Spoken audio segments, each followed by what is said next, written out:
America में गौतम अडानी पर महज आरोप क्या लगे, भारत में राहुल गांधी को लगा कि उनके हाथ एक बार फिर वो छड़ी लग गई है जिससे वे घुमाएंगे और प्रधानमंत्री मोदी की छवि पलट देंगे। ये प्रधानमंत्री नरेंद्र मोदी की छवि खराब करने की राहुल गांधी और उनके दल की 50वीं कोशिश थी। साल 2019 में राहुल गांधी ने इंडिया टुडे को दिए अपने एक इंटरव्यू में कहा था कि हर कोई कहता है नरेंद्र मोदी को हराया नहीं जा सकता क्योंकि उनकी मजबूती उनकी साफ छवि है, लेकिन मैं उनकी इस छवि को टुकड़ों में तोड़कर खत्म कर दूंगा। जी हाँ, अंग्रेजी में ये शब्द थे, I am going to rip his strength into pieces. और इन शब्दों से ही राहुल गांधी की बदनीयत और कुंठा का स्तर समझा जा सकता है। असल में प्रधानमंत्री नरेंद्र मोदी के खिलाफ ये कथित हथियार उनकी मां सोनिया गांधी ने उन्हें सौंपा था। दरअसल सच्चाई तो यही है कि नरेंद्र मोदी की शक्ति उनकी साफ सुथरी छवि में है। ऐसी छवि कि 3 दशक से अधिक के राजनीतिक जीवन में एक भी दाग न लगा। हालांकि प्रयास बहुत हुए और इन प्रयासों के पीछे राहुल गांधी की मां सोनिया गांधी की बड़ी भूमिका थी, जिन्होंने 10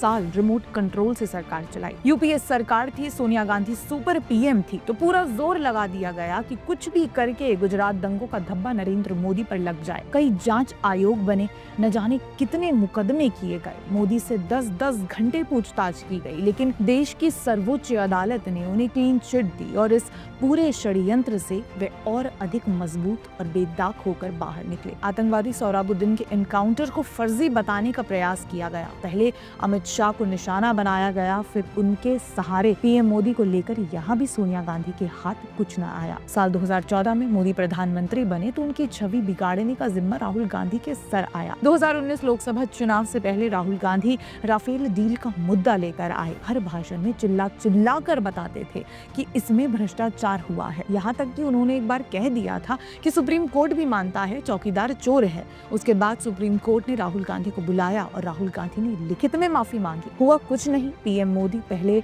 जनता की अदालत में प्रचंड बहुमत से जीते और फिर सुप्रीम कोर्ट ने भी मोदी सरकार को क्लीन चिट देकर कहा कि इस डील में कोई भ्रष्टाचार नहीं हुआ है। राहुल गांधी इस तमाचे से भी संतुष्ट नहीं हुए, फिर पेगासस का मुद्दा लेकर आए और कहा कि मोदी जी मेरे फोन की जासूसी कर रहे हैं। सुप्रीम कोर्ट ने पैनल गठित किया और पैनल ने रिपोर्ट दी कि पेगासस का कोई भी सबूत नहीं मिला है। 2024 चुनाव से पहले सुप्रीम कोर्ट में चुनावी बॉन्ड पब्लिक करने का आदेश दिया तो राहुल गांधी की उम्मीदें एक बार फिर जगी। उन्हें लगा कि इन बॉन्ड्स से खुलासा हो ही जाएगा कि अडानी अंबानी ने प्रधानमंत्री को चंदा दिया है, लेकिन ऐसा कुछ निकला ही नहीं। हिंडनबर्ग ने योजना के तहत अडानी ग्रुप को बर्बाद करने के लिए रिपोर्ट जारी की तो राहुल गांधी को लगा कि अब तो वो हथियार मिल ही गया है जिसकी उन्हें वर्षों से तलाश थी। सोते जागते रैलियों में, प्रेस कॉन्फ्रेंस में अडानी अडानी चिल्लाते रहे, लेकिन सुप्रीम कोर्ट ने सेबी की जांच को सही ठहराया और हिंडनबर्ग की रिपोर्ट को सबूत के तौर पर मानने से इनकार कर दिया। जबकि अडानी ग्रुप की कंपनियों पर लगे 24 आरोपों में से 22 की जांच में क्लीन चिट भी दे दी। तीसरी बार नरेंद्र मोदी प्रधानमंत्री बने तो अब एक बार फिर राहुल गांधी आपके सामने मौजूद है। आरोप अमेरिका की कोर्ट में लगे हैं और ये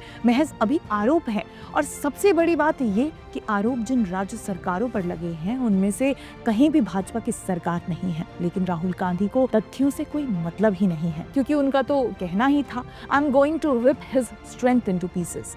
असल में राहुल गांधी की खींच ये है कि कांग्रेस पर भ्रष्टाचारी पार्टी का टैग लग चुका है, लेकिन राहुल गांधी को याद करना चाहिए कि 2004 से 2014 के बीच जब इन 10 सालों में भाजपा विपक्ष में थी तो उन्होंने किसी अमेरिका की कोर्ट में क्या चल रहा है इसके आधार पर मुद्दे नहीं बनाए, बल्कि सीएजी की रिपोर्ट्स ने और सुप्रीम कोर्ट के फैसलों ने कांग्रेस सरकार को भ्रष्टाचारी घोषित किया था। वहीं दूसरी ओर आज की तुलना करें तो ठीक उल्टा है। देश की न्यायपालिका मोदी सरकार को क्लीन चिट दे रही है और राहुल गांधी अमेरिका की किसी कोर्ट के आरोपों से पीएम मोदी को घेरना चाहते हैं।